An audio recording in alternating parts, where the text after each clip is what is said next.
Dan ternyata yang ngedengar suara itu nggak cuma si Anis saja. 5 dokter koas yang lain itu denger juga. Mereka bertatap-tatap langsung kan, kalian ada dengar nggak suara barusan, kata mereka. Alhamdulillah, kayak suami aku udah balik ini, kata gitu kan. Dah Suti beranjaklah dari kasur dan membuka pintu belakang. Tapi belum sempat Suti buka pintu belakang, Suti udah dengar duluan. Ada suara seseorang yang sedang bersenandung.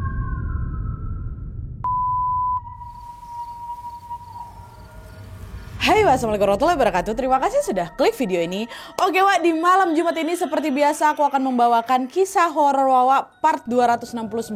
Dan khusus untuk malam ini Wak, aku gak akan bawain satu cerita, tapi aku bawain 2 cerita sekaligus ya kan. Nah, cerita pertama adalah pengalaman Wawa pada saat praktek lapangan di sebuah rumah sakit. Dan dia ini mengalami kejadian mistis pada saat menyaksikan proses otopsi mayat. Itu yang pertama. Cerita yang kedua Wak, tentang pengalaman nenek buyutnya Wawa. Ini kisah KW veteran nih yang mengalami kejadian mistis akibat ulah mertuanya sendiri. Saking parahnya ulah itu Wak, nenek buyutnya si Wawa ini sampai harus kehilangan seseorang yang sangat dia cintai. Nah, penasaran dengan gimana 2 kisah ini Wak? Nah, jadi tanpa berlama-lama kita langsung masuk aja ke ceritanya ya. Check it out. Tapi tunggu sebentar Wak. Sebelum aku masuk ke kisahnya, aku mau sampaikan satu informasi penting nih buat wawa-wawa kesayangan aku semua. Karena di sini aku pengen makin deket dan sharing lebih banyak dengan kalian. Aku mau mengundang kalian untuk bergabung di YouTube membership Nadia Omara. Dengan menjadi YouTube memberku setiap bulannya, Wak, kalian akan mendapatkan pertama, tambahan 1 konten eksklusif dengan experience baru yang tidak biasa.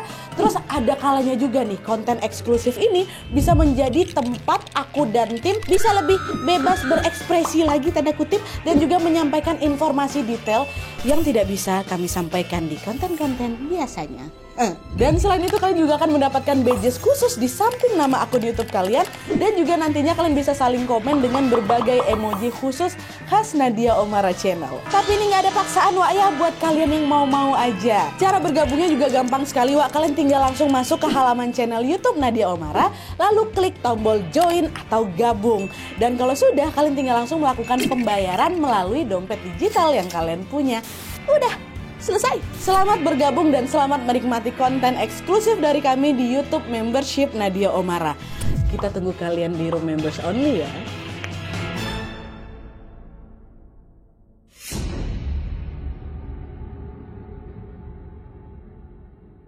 Oke Wak, kisah pertama yang akan aku ceritakan malam ini dikirim sama Wawa kita yang bernama Anis. Halo Mbak Anis. Nah, jadi Wak, cerita horor yang dialami sama Anis ini terjadi pada tahun 2023 lalu pada saat dia menjalani praktek kerja lapangan atau PKL. Nah, jadi Wak, Anis ini adalah mahasiswa jurusan analisis laboratorium di suatu kampus yang ada di kotanya. Nah, ketika memasuki semester 4 Wak, Anis ini mengikuti PKL di sebuah rumah sakit yang kita sebut aja lah nama rumah sakitnya itu Rumah Sakit A ya.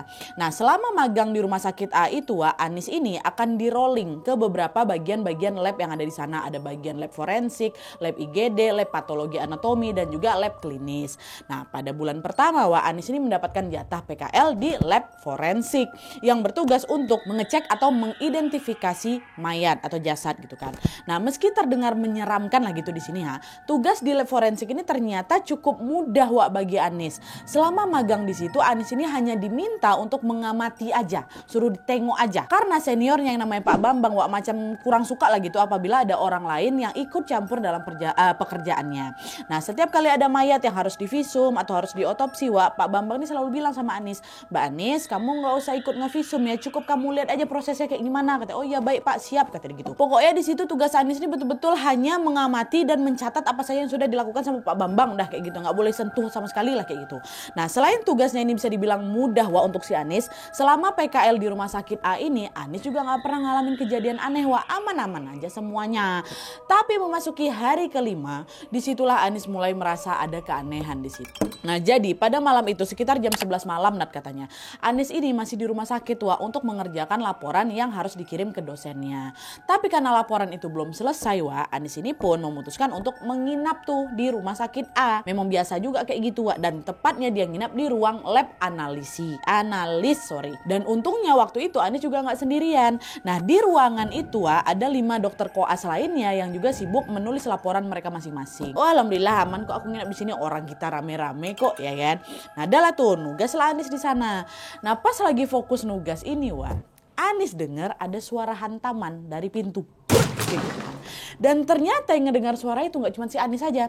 5 dokter koas yang lain itu denger juga. Mereka bertatap-tatap langsung kan, kalian ada dengar gak suara barusan? Kata mereka. Iya Wak, aku dengar kata mereka. Kencang kali suaranya. Ada apa ya? Kata si Anis kayak gitu. Nah karena penasaran, salah satu dokter koas yang di sana yang namanya Dokter Aan, pergilah itu keluar buat memeriksa pintu. Tapi pas dicek di luar gak ada siapa-siapa Wak. Nah gak lama kemudian ada hawa dingin tuh, nah dia tiba-tiba masuk ke dalam ruangan, bikin semua pada merinding itu waktu itu. Nah karena pada merinding semua, perasaan mereka juga sama-sama gak enak, panik, keluar lah, ada apa nih, wah tuh lari lah semua kan, lari ke ruang UGD. Nah by the way ruang analis ke ruang UGD ini cuma hadap-hadapan aja Wak, ya kan, lari semua, ada apa tuh gitu.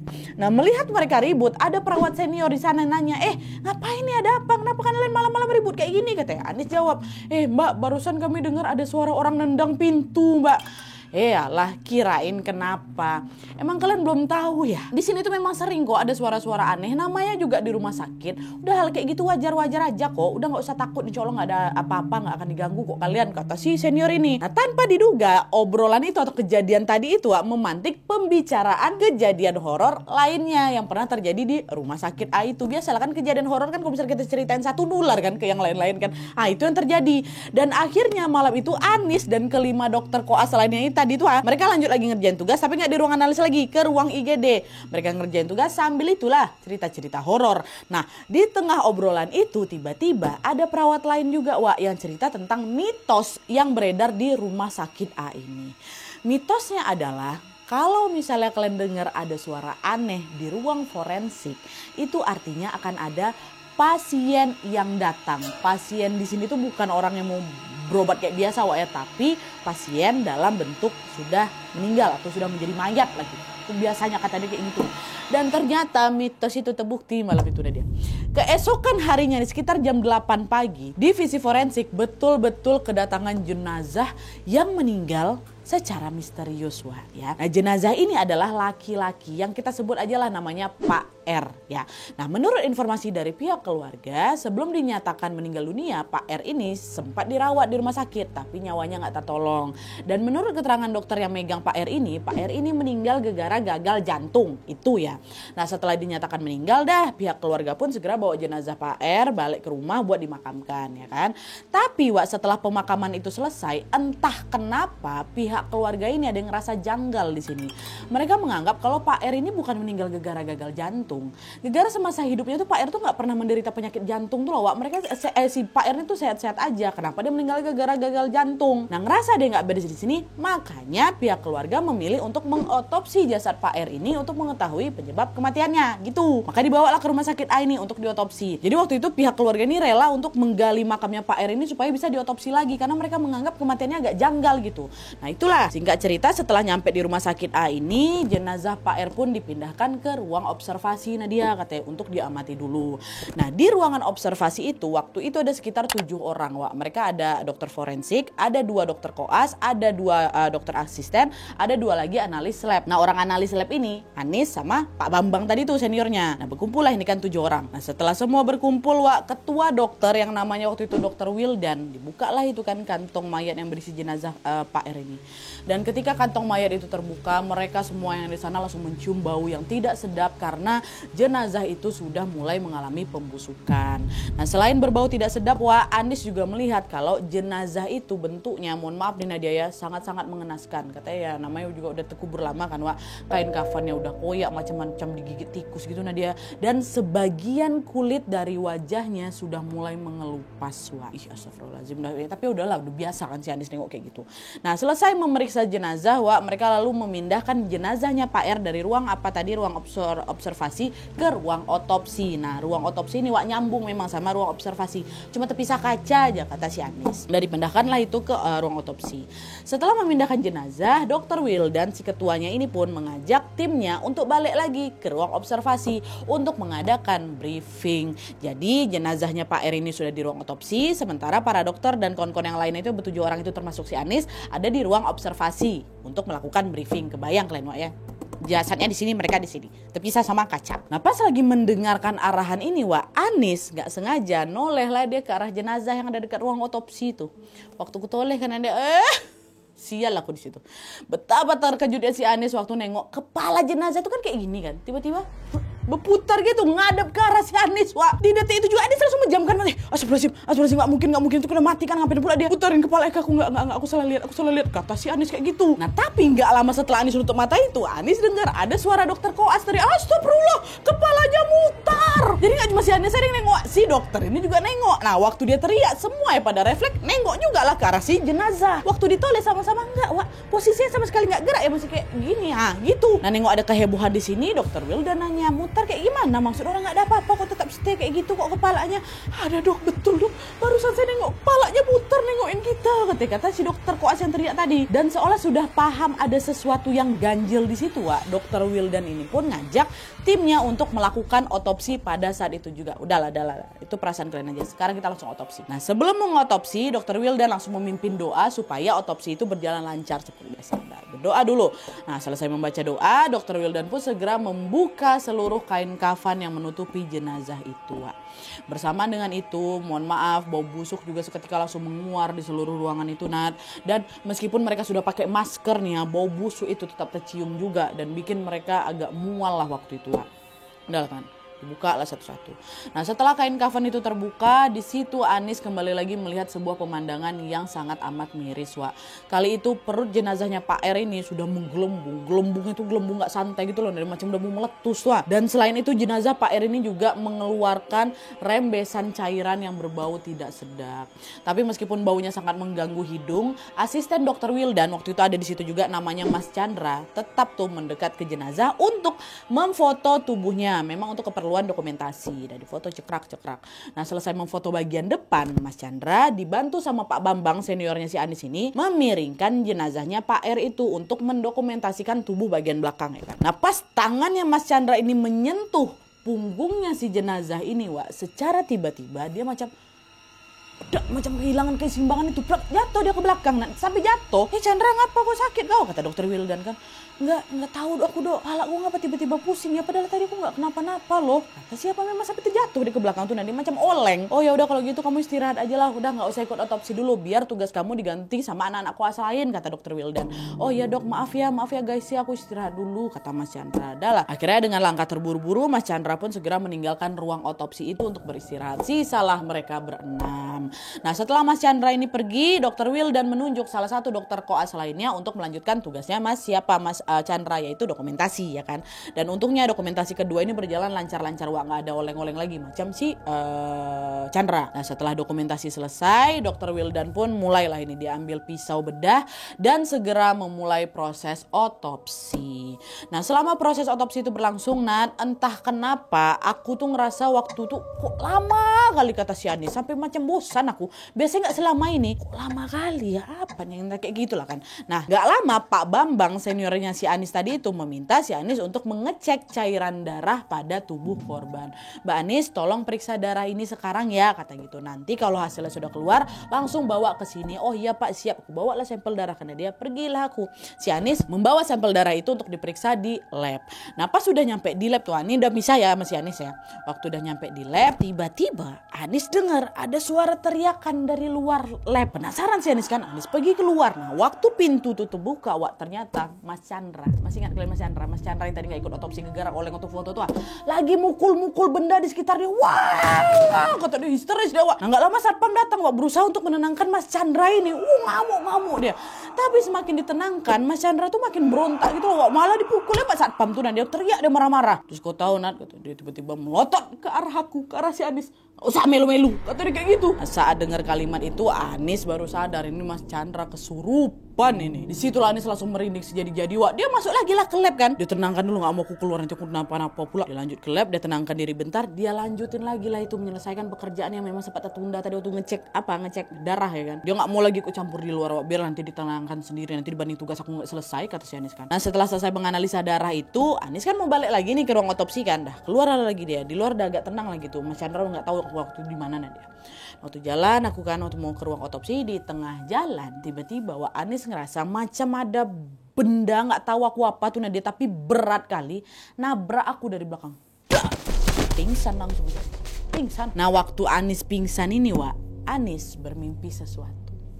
Pada saat itu Anis ini melihat di mimpinya nih, waktu dia pingsan itu dia mimpi. Pada mimpinya dia melihat ada sebuah rumah mewah kali, ada mewah, terus macam dihuni sama satu keluarga. Ada bapaknya, ada ibunya, terus ada macam 2 anaknya lagi tuh. Nah, wajah keempat keluarga itu memang terlihat samar-samar, Wak. Tapi dari gesturnya Anis langsung tahu kalau mereka ini adalah keluarga yang bahagia kali. Nah, kemudian penglihatan Anis ini tiba-tiba berubah, Wak. Berubah. Rumah mewah yang dihuni oleh keluarga itu tiba-tiba macam dihantam banjir gitu, banjir berlumpur, ada macam tsunami yang bikin rumah itu langsung rusak, langsung kotor lah gitu kan. Nah, nggak lama penglihatan si Anis ini berubah lagi, dimana kala itu Anis melihat si bapak ini macam menarik tangan seorang anak yang terikat di pohon sambil menangis. Nah, belum sempat Anis memahami apa yang terjadi di dekat mimpinya itu, Anis kembali dibuat kaget lagi karena pohon tempat anak itu terikat tiba-tiba berubah wujud jadi wanita yang mengerikan. Badannya besar kali, rambutnya gimbal lah dia, dan seluruh giginya taring. Ya, itu pohon tuh berubah jadi kayak gitu. Dan lagi-lagi sebelum Anis memahami apa yang terjadi, dia macam kelempar lagi dengan kejadian yang lain. Pada saat itu Anis melihat si bapak itu berada di sebuah kamar. Bapak yang tadi tuh ada dekat keluarga itu, bapak tadi lagi ada di sebuah kamar. Dan mohon maaf, dia sedang melakukan hubungan badan dengan wanita. Tapi bukan wanita yang seram tadi, beda lagi, Wak. Sosok wanita yang punya ekor panjang macam ular lagi bersetubuh sama si wanita ini. Apa nggak random kali, mimpi random dan juga mengerikan. Astagfirullahaladzim, ini apa nih, kok betul nggak sih nih gitu kan. Nah, di penglihatan terakhir ini Anis tuh macam berusaha untuk memastikan penglihatannya, Wak. Tapi ketika Anis berusaha semakin mendekat kepada si ular dan bapak ini, tiba-tiba Anis terbangun aku langsung. Dan setelah membuka mata, Anis sudah berada di ruang perawatan, tangannya sudah diinfus, sudah dikelilingin sama kon-kon aku. Nah, mereka nanya, ya Allah Nis, gimana keadaan kamu, udah enakan? Aduh Mbak, alhamdulillah udah enakan. Maaf ya udah ngerepotin kalian semua. Ini kayaknya ada nggak beres lah sama jasad yang lagi kita otopsi, kata si Anis kayak gitu.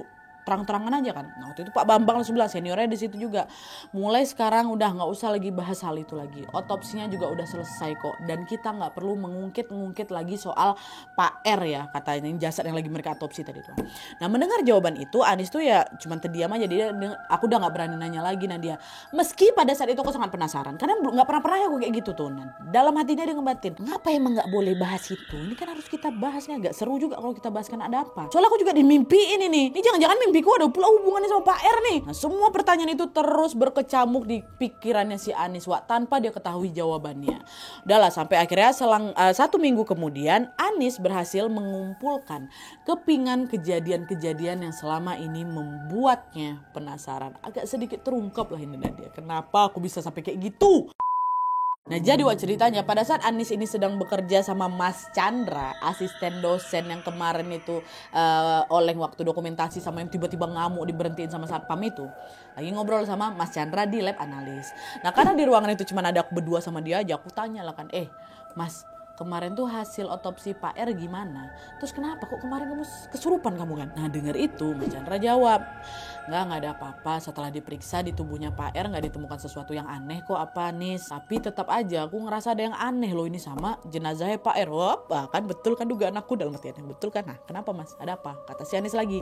Nah, di situ pun Mas Chandra ini cerita kalau pada saat dia memfoto jenazahnya Pak R itu, Wak, waktu di bagian belakang tuh, tiba-tiba ngapa dia oleng, muncul laki-laki melotot dia ke lensa kameraku, Wak, katanya. Itu yang bikin dia kaget sampai dia terjatuh ke belakang itu. Nah, dia nggak mau ngasih tahu, dia bilang dia oleng nggak enak badan gara-gara nggak mau bikin panik mereka. Jadi untuk memfoto tuh, kata dia itu dekat lensa aku, apa nggak terkejut aku? Itu yang ditengok sama Mas Chandra rupanya, Wak. Dan selain itu Mas Chandra juga cerita kalau waktu dia kesurupan yang kemarin ngamuk-ngamuk itu sebenarnya aku setengah sadar kok, Nis.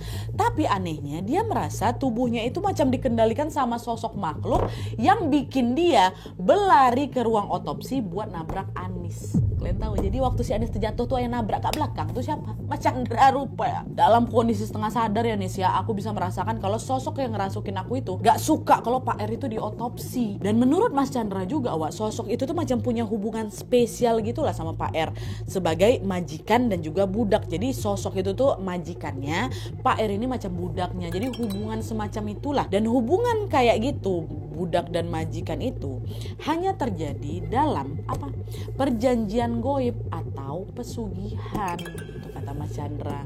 Nah, mendengar cerita Mas Chandra, Tiba-tiba Anis keingatlah sama mimpi aku yang kemarin. Nah di situ Anis menduga bapak-bapak yang dia tengok di dalam mimpinya itu kemungkinan Pak R tuh. Nah sementara wanita yang berekor ular itu yang lagi berhubungan sama Pak R itu, itulah dia mungkin kemungkinan besar makhluk yang udah ngasih pesugihan sama Pak R tuh. Tapi entah betul tanda lah dugaan aku tuh Nadia ya. Tapi yang jelas semua kejadian mistis yang dialami sama si Anis, yang dialami sama si Chandra pada saat mengotopsi jenazah Pak R itu adalah kejadian yang gak akan pernah bisa kami lupakan seumur hidup kami. Nah, kok ya macam kebetulan kali gitu loh. Anis dihantam, dia dapat penglihatan kayak gitu. Mas Chandra juga ternyata dirasuki lah mungkin kan, ditengokin juga sama ya yang melotin dia di lensa itu, menganggap itu ada hubungan antara Pak R sama majikan atau sama sosok jelek itu. Ditambah lagi meninggalnya dengan tidak wajar kalau misalnya versi keluarga, walaupun gak ada resiko penyakit jantung ya kan. Kalau misalnya cocokologi agak cocok wak, cuman ya wallahu alam bisawab. Itu dia kisahnya yang pertama.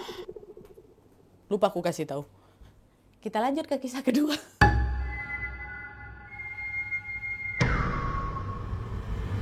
Oke Wak, lanjut kita ke cerita kedua. Nah kisah kedua ini dikirim sama Wak kita yang bernama Eva dari Riau. Halo Eva. Nah jadi kisah yang dikirimkan sama Eva ini adalah kisah jadul Nadia. Kisah yang aku dapatkan secara turun-temurun dari semua generasi. Aku tahu lah pokoknya tentang kisah ini. Yang mengalami kisahnya adalah kakek buyutnya si Eva, namanya kakek Rois Wak. Nah sekilas informasi aja tentang kakek Rois. Jadi kakek Rois ini adalah anak bungsu dari 12 bersaudara. Pada saat itu kakek Rois dan juga keluarganya tinggal di sebuah desa yang cukup terpencil yang ada di daerah Indragiri Hilir yang ada di Riau. Nah kisah yang akan diceritakan sama kakek Rois ini adalah pengalaman horor yang dialami oleh kakaknya kakek Rois, namanya Nenek Suti, di tahun 1920-an kalau nggak salah, pokoknya sebelum kemerdekaan lah. Dan by the way juga nih untuk memudahkan cerita tanpa mengurangi rasa hormat, semua tokoh di sini aku langsung sebut namanya aja ya. Nah lanjut, jadi Wak, ceritanya setelah beranjak dewasa, Suti atau kakeknya Rois ini dijodohkan sama orang tuanya dengan pemuda desa sebelah yang namanya Hamid. Nah Hamid ini adalah laki-laki yang sangat rajin, dia soleh dan juga dia berasal dari keluarga yang terpandang. Bapaknya Hamid ini namanya Pak Said, dia adalah seorang pengusaha toko kelontong yang cukup sukses sekali lah. Di zaman itu dia punya toko kelontong Pak. Semua kelebihan itulah yang membuat Suti pun jatuh cinta lah sama Hamid dan akhirnya juga bersedia nih menikah dengan Hamid walaupun dijodohkan. Nah setelah menikah, Hamid pun mengajak Suti untuk tinggal di rumahnya karena Hamid harus menjaga Pak Said yang udah sepuh waktu itu. Dan FYI waktu menikah ibunya Hamid udah meninggal ya Wak ya. Nah mendengar ajakan itu Suti pun setuju lah dia kan, dan dia segeralah pindah ke rumahnya Hamid. Nah setelah tinggal di rumah itu, Hamid dan Said pun mengambil alih usahanya Pak Said untuk mendapatkan penghasilan. Bisnis ini ternyata sangat-sangat sukses Wak, karena hanya mereka lah satu-satunya pemilik toko kelontong yang ada di tempat mereka tinggal. Dan kesuksesan itulah yang membuat Suti sama Hamid tentunya hidup berkecukupan. Nah, tapi di balik kebahagiaan itu Wak, pada suatu hari mereka ini mengalami suatu musibah di mana Pak Said, mertuanya Suti itu tiba-tiba jatuh sakit tanpa alasan yang jelas. Nah melihat hal itu mereka pun langsung membawa Pak Said ini untuk berobat ke mantri atau ke dokter. Tapi nggak sembuh-sembuh Wak, nggak menyerah di situ. Pada suatu hari Hamid ini rela dia pergi ke kota besar demi bisa mencarikan obat untuk bapaknya. Nah karena di zaman dulu transportasi itu belum semaju sekarang Wak, waktu tempuh menuju ke kota pasti membutuhkan waktu selama berhari-hari. Alhasil pada saat itu Hamid ini nggak tahu kalau rupanya selama dia melakukan perjalanan ke kota untuk mencari pengobatan lah gitu untuk bapaknya sudah terlanjur meninggal dunia. Meninggal Pak Said waktu itu, waktu Hamid lagi nggak ada di rumah lah gitu. Nah setelah Pak Said meninggal, warga pun berdatangan tentunya untuk membantu Suti memakamkan jasad mertuanya di halaman rumah mereka sendiri. Karena memang zaman itu kata si Wawa, orang-orang ini lebih suka mengubur jasad keluarga mereka di tanah miliknya sendiri Wak. Jadi bukan di tempat umum nih, tempat pemakaman umum. Udah dimakamkan lah, sana diurus lah pokok jenazahnya.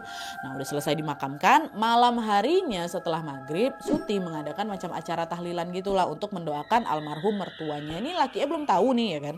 Dan setelah tahlilan selesai Wak, warga pun kembalilah ke rumah masing-masing dan meninggalkan Suti sendirian di rumah. Di rumah itu memang cuman mereka bertiga Wak. Hamid pergi, bapaknya meninggal tuh tinggal Suti. Sampai saat itu juga Hamid belum pulang ya. Nah meski sendirian di rumah, Suti sama sekali nggak ngerasa takut.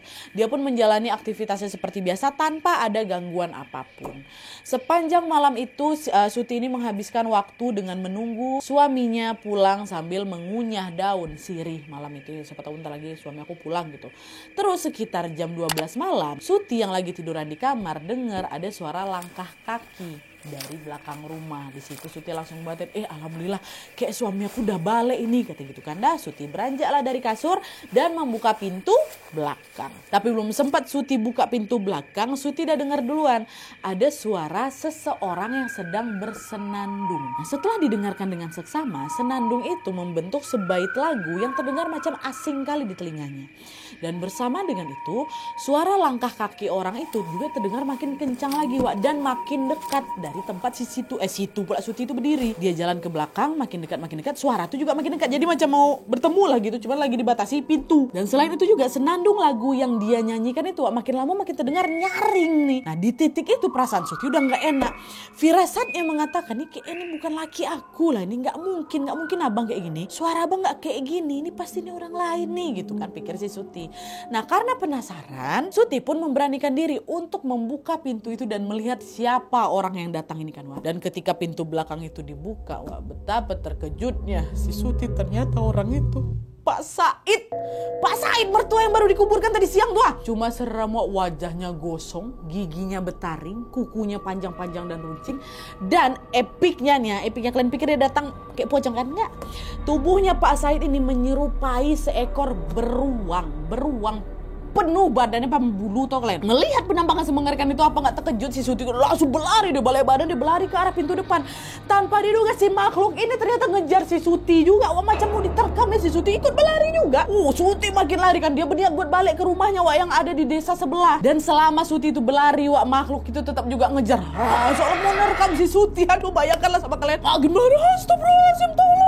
Suti berlari-lari, makin cepat Suti berlari, makin cepat juga makhluk itu ngejar, Wak. Nah, di momen menegangkan itu, Wak, langkah Suti harus terhenti karena di depan dia waktu dia berlari itu lagi ada pohon yang tumbang nutupi di bagian jalan. Suti dilompatnya pohon itu, dia lanjut lagi berlari kan. Wah, tolong.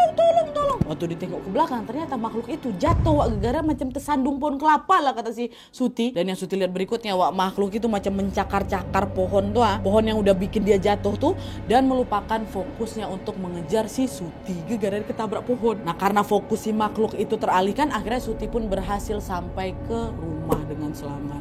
Setibanya di rumah, Suti langsung, tolong, halo dek, buka pintu. Nah, nggak lama Rois, kakek buyutnya si Wawa ini, Wak, dia lagi bukain pintu. Dia nengok wajah kakek pucat pasi ngos-ngos kan.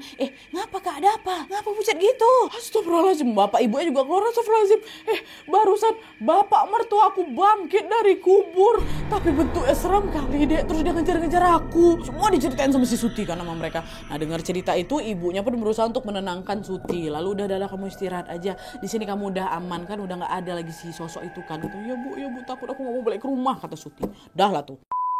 Nah, keesokan harinya Suti pun bangun dengan perasaan yang masih trauma, Wak. Tapi dia berusaha untuk beraktivitas seperti biasa. Nah, nggak lama nih beberapa tetangga datanglah dan menanyakan kejadian semalam sama si Suti. Karena mereka juga dengar teriakan Suti, Wak. Dan sejak kejadian tetangga-tetangga yang ngejenguk si Suti ini, Wak, berita tentang Pak Said berubah wujud jadi makhluk mengerikan tersebarlah itu kemana-mana, Wak. Dan nggak cuma warga kampungnya Suti aja yang dengar. Warga di kampungnya Hamid juga ikut mendengar kabar itu. Kan Suti kan ada di dekat kampungnya kan. Dia kan ada kabur ke kampungnya. Kampung tempat Pak Said itu tinggal juga terdengar tuh kabar kayak gitu. Nah, karena kejadian itu sangat-sangat menghebohkan, warga jadi takut lah lewat rumahnya Pak Hamid waktu malam, Wak. Suti pun gak mau lagi balik ke rumahnya sampai nunggu suaminya balik. Jadi kabar soal Pak Said yang sudah berubah jadi wujud macam beruang itu, Wak, nyebar tuh di kampungnya si Suti, di kampungnya si Hamid juga. Nah, udahlah tuh kan, singkat cerita, hari pun berlalu dan tepat 1 minggu setelah itu barulah si Hamid ini balik, Wak, dari kota. Di sepanjang jalan menuju ke rumah, Hamid sudah mendengar selentingan kabar yang tidak mengenakan tentang keluarganya. Nyampe juga di telinganya Hamid, bapaknya sudah meninggal, itu yang pertama. Terus bapaknya berubah wujud, terus si Suti kabur. Itu semua ini didengar sama si Hamid. Nah, ketika mendengar kabar itu, Hamid sama sekali nggak percaya. Nggak mungkin bapakku berubah wujud jadi kayak gitu. Warga nih sembarangan aja ngomongnya. Nah, karena pemberitaan itu dirasa tidak masuk akal untuk Hamid, Wak, Hamid pun memutuskan untuk menjemput Suti di kampungnya dan mengajak Suti untuk balik ke rumah nih.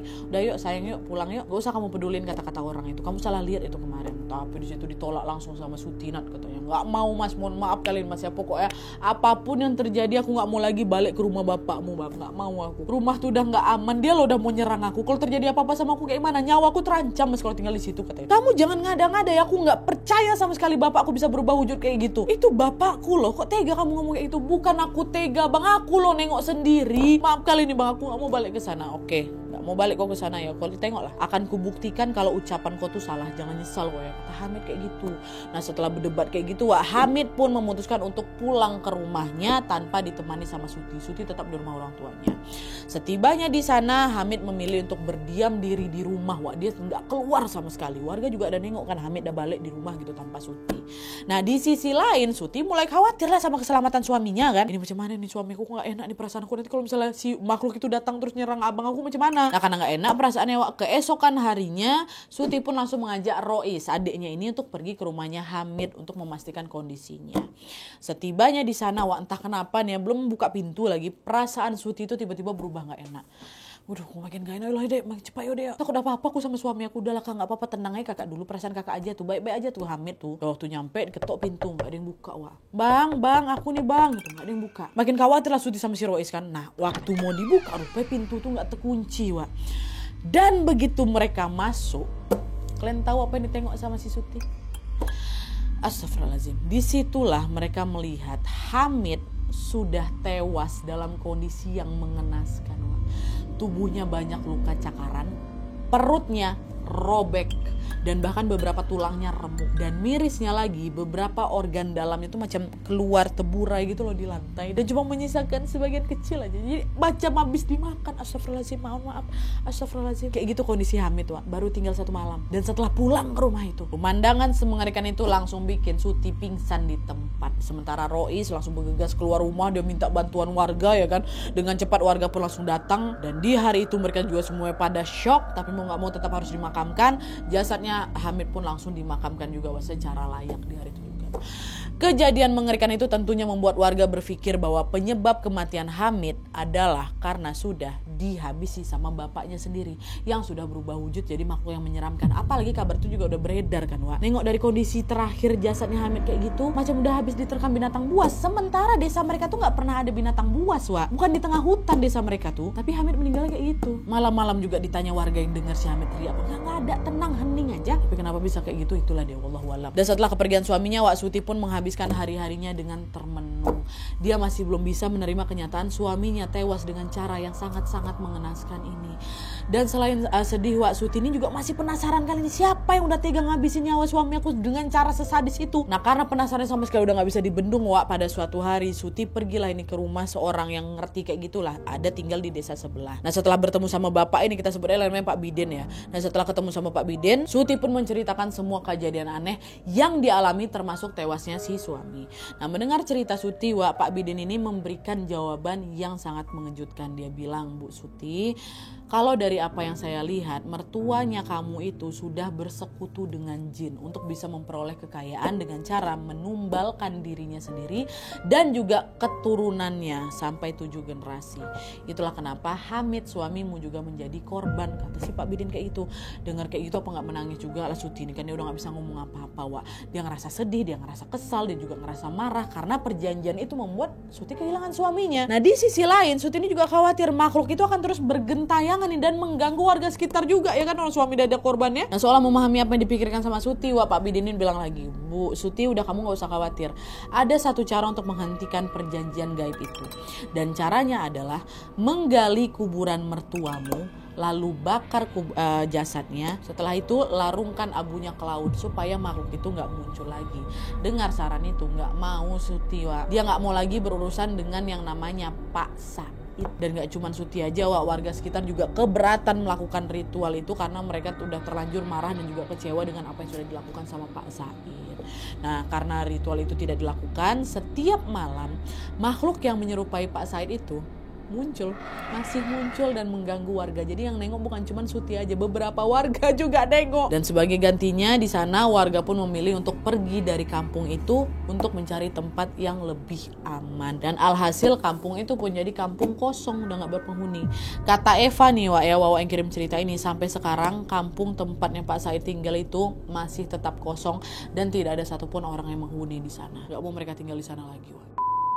Oke, Wak, jadi itu tadi cerita dari Anis dan juga dari Eva. Yang satu tentang pengalaman horor pada saat otopsi mayat, yang satunya lagi tentang perjanjian dengan makhluk gaib yang dilakukan oleh mertua dari nenek buyutnya si Wawa kita, ya kan. Nah dari kisah ini kita macam disadarkan lagi untuk tidak menyekutukan Allah Subhanahu Wa Taala dengan melakukan perjanjian dengan setan. Seperti cerita yang sudah-sudah, Wak, perjanjian itu pasti akan merugikan para pelaku dan juga keturunannya yang notabene-nya nggak tahu apa-apa. Hati-hati sama tipu daya setan, Wak, ya. Semoga Allah Subhanahu Wa Taala selalu melindungi kita semua dimanapun dan kapanpun waktunya. Amin ya rabbal alamin. Oke, Wak, jadi sekian dulu videonya. Terima kasih banyak yang sudah menonton. Kalau kalian suka video ini, klik like-nya, jangan lupa komen di bawah kedede dan saran-saran untuk video selanjutnya.